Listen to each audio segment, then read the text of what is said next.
Hello everyone and welcome to another episode of Sleepy Bible Head. So I made a horrible mistake of trying to boil beans an hour before my bedtime and now I'm stuck. It's nearly 2 a.m. I have no idea how long they're going to boil. I hope it will be very soon. If you hear the dishwasher or the stove in the background, I apologize. I can't turn them off right now. Sorry for the wet hair. I'm also a multitasker. When your waking hours are extended for 3 hours, you might as well do all the things you should do in the morning. So it is what it is, as Em would say. So I thought I'd record an episode on anime profile pictures that resemble Orthodox icons, but I'll do that tomorrow. I'm so sleepy right now. So, what better thing to talk than an actual horror story? By the way, I'm really not a fan of trigger warnings or anything, but I think that this episode might warrant one. So if you're touchy about, family tragedies, don't listen to this one. And I also apologize in advance if I laugh during this story because I'm next to absolutely certain that it is all made up. Because, people often think that ends justify the means and that, a little fake story for a good cause justifies, us lying. So, this is a truth. How I got to read this story is actually true. I did not make it up. And how do you know that I didn't make it up? Because in my wildest dreams, I would not have picked this story because I had no idea that it existed until I read it. It's confusing. Let's just start.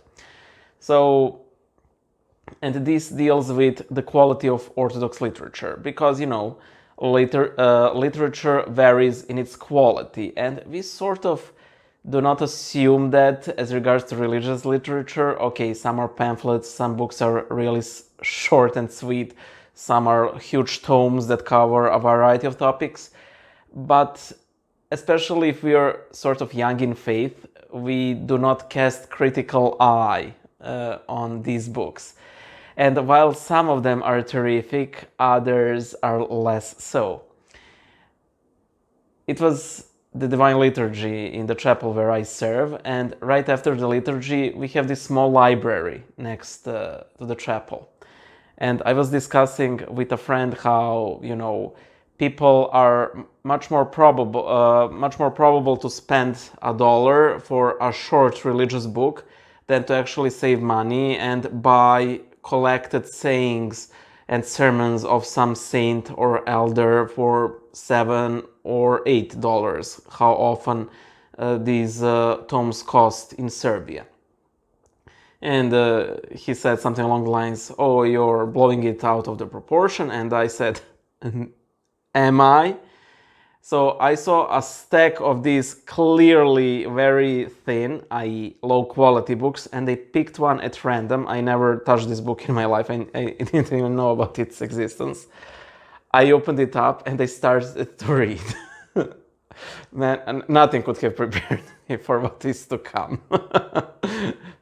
Now is your time to leave, if you're squirmish. The story is called something along the lines, "Why should we fast?" And you can't, you simply can't guess what's going to happen. So again, I don't think that this event is funny on its own, except for the fact that it is made up. So the story goes. By the way, the story takes time in the interbellum period in Serbia, so between two world wars.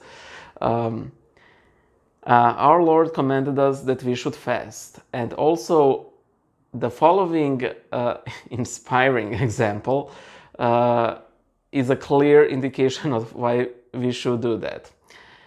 The following event occurred on the feast of St. Peter and Paul.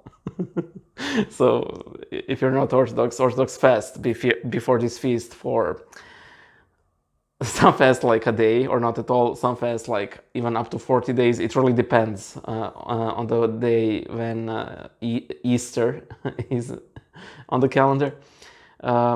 So this year, Feast of St. Peter and Paul fell on Wednesday or Friday, meaning that despite being a huge feast and end of a fasting season, it fell on a fast day. So you would have to fast that one additional day on a huge feast day.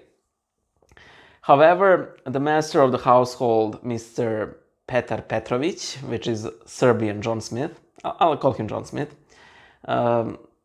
decided to dig a well. So now we have also that teaching moment of that you shouldn't really work on an important feast day, which is a huge thing in Serbia.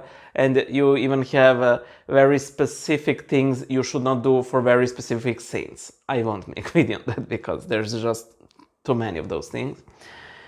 So he was digging up the well. His wife used a bucket to pull out dirt out of the hole. And at one point, the man said, "Wife, slaughter me a turkey and make me some meat." So she goes, she slaughters and prepares a turkey and gives him some turkey meat, which is sort of strange because I don't think that turkeys were a really big thing in Serbia at the time, but it's a historical curiosity. And they are digging and digging and digging. And the son approaches the mother and he's like, I don't know, 4 or 5, and he tells her, Mommy, I saw how you slaughtered the turkey, so I took that knife and, okay, this video won't be monetized, I slaughtered my sister in her crib. And then the woman screamed, she lets go of that bucket, the rope, and it falls squarely on the head of her husband, killing him instantly. She runs to the crib, and true enough, the baby is dead. In the fit of rage, she grabs the son and hits him square on the pavement, killing him instantly too. And seeing what she has done, she ends her own life. And that is why we should fast. I'm not even going to include patrons list for this one because that's why you should fast, faithful. Bye.